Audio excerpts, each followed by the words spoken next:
भक्तराज नरसिंह का जन्म जूनागढ़ में हुआ, जो गुजरात में है, और नरसिंह मेहता का जन्म कुछ 500-600 वर्ष पहले हुआ। ये कोई बड़ी पुरानी बात नहीं है। तो 500-600 वर्ष पहले अगर नरसिंह जी को भगवान श्री सांवरिया सेठ का दर्शन मिल सकता है, तो हमें क्यों नहीं मिल सकता? 500 वर्ष कोई पुराने मतलब बहुत ज्यादा वर्ष है? बताओ, 500 वर्ष बहुत ज्यादा होते? नहीं नहीं नहीं। हमारा जीवन ये देखो 30-40 वर्ष में कहाँ आ गया। पता चला कि ये वर्ष कैसे बीते? पता चला? नहीं चला ना। अभी कुछ वर्ष और बीत जाएंगे, हमारा जीवन समाप्त हो जाएगा। कभी सोचा है हम कितने साल के हो गए? हमारे पास इस धरती पर समय कितना है? कभी सोचा है? नहीं। आज जाके सोचना, आज जाके सोचना, गणित लगाना ऑनेस्टली, और अपने आप से कह देना क्या जो आप समझो कि कितना समय जीवन का बीत गया है, और खास अपने आप से ये कह देना कि कितना समय बचा हुआ है।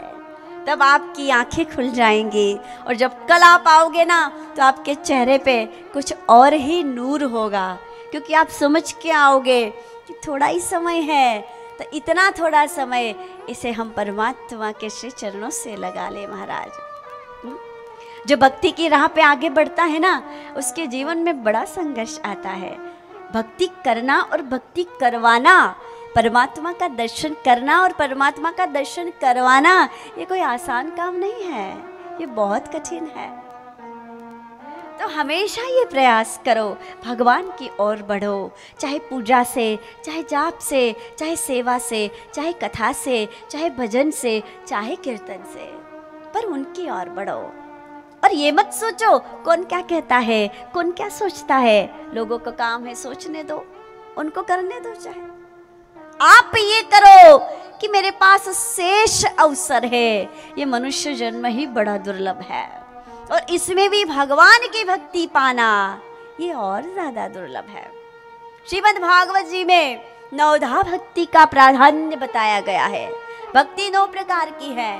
मैं संक्षिप्त में आपसे अगर निवेदन करूं, क्योंकि कथा का प्रथम दिवस है, कुछ चीजें आप समझ लेंगे ना, तो आगे के 3 दिन बड़े आसानी से आप भगवान की ओर बढ़ पाएंगे। श्रवणम कीर्तनम विष्णु, स्मरणम पाद सेवनम, अर्चनम वंदनम दास्य, सख्य आत्मनिवेदनम। ये 9 भक्ति है। श्रवणम, पहली भक्ति श्रवण, भगवान की कथाओं का श्रवण करना, जो परीक्षित राजा ने किया, जो हनुमान जी ने किया।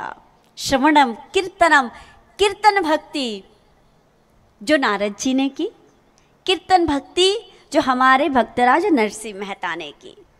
श्रवणम कीर्तनम विष्णु स्मरणम, स्मरण करना जो ध्रुव जी ने किया, प्रहलाद जी ने किया। श्रवणम कीर्तनम विष्णु स्मरणम पाद सेवनम, पाद सेवनम भगवान के श्री चरणों की प्रीति जो भरत जी ने किया।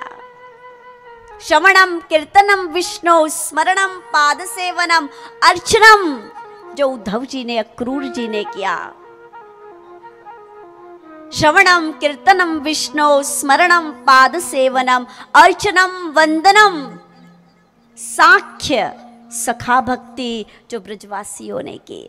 अर्चनम वंदनम साख्य आत्मनिवेदनम, आत्मा को यानी अपना सर्वस्व परमात्मा के चरणों में समर्पित करना, ये बलि राजा ने किया। ये 9धा भक्ति, ये 9 प्रकार की भक्ति है। और इन 9 भक्ति में से हमें जो भी भक्ति भा जाती है ना, वो हमें धारण कर लेनी है। जो अच्छा लगे आपको, पूजा करना तो पूजा करो, अर्चन करना तो अर्चन करो, वंदन करना, जिस भी राह से गुजरो भगवान का दर्शन हो उन्हें वंदन कर दो। कहीं हनुमान जी विराजित है, कहीं राणा जी विराजित है, कहीं राम जी विराजित है, कहीं हमारे मयूरेश्वर महादेव जी विराजित है, यहाँ से गुजरो इन्हें प्रणाम करो। कहीं गणेश जी विराजित है, तो जिस भी राह से गुजरो और वहाँ कहीं पे भी भगवान का मंदिर है, उन्हें वंदन करो। ये वंदन भक्ति है। सबसे आसान कौन सी भक्ति है बताएं? ये भी शास्त्र ने कहा है, कीर्तन।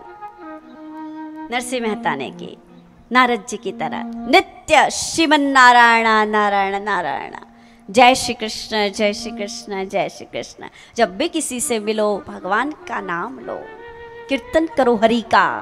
ये कीर्तन भक्ति सबसे आसान है और कलयुग में कीर्तन भक्ति ही परमात्मा का हमें दर्शन कराती है, क्योंकि ये बहुत सहज है, सुलभ है। इसके लिए कोई समय निर्धारित नहीं किया गया है कि इसी वक्त कीर्तन हो सकता है, बाकी के समय नहीं हो सकता। हर वक्त कीर्तन करो, भगवान के नाम का गुणानुवाद करो, ये कीर्तन भक्ति है। तो हमारे जो नरसिंह मेहता है, जिन्होंने कीर्तन भक्ति का आधार लिया है, कुछ 500 वर्ष पहले गुजरात की पावन धरा जो जूनागढ़ है, वहाँ नागर वंश में, नागर ब्राह्मण समाज में नरसिंह मेहता जी का जन्म हुआ है।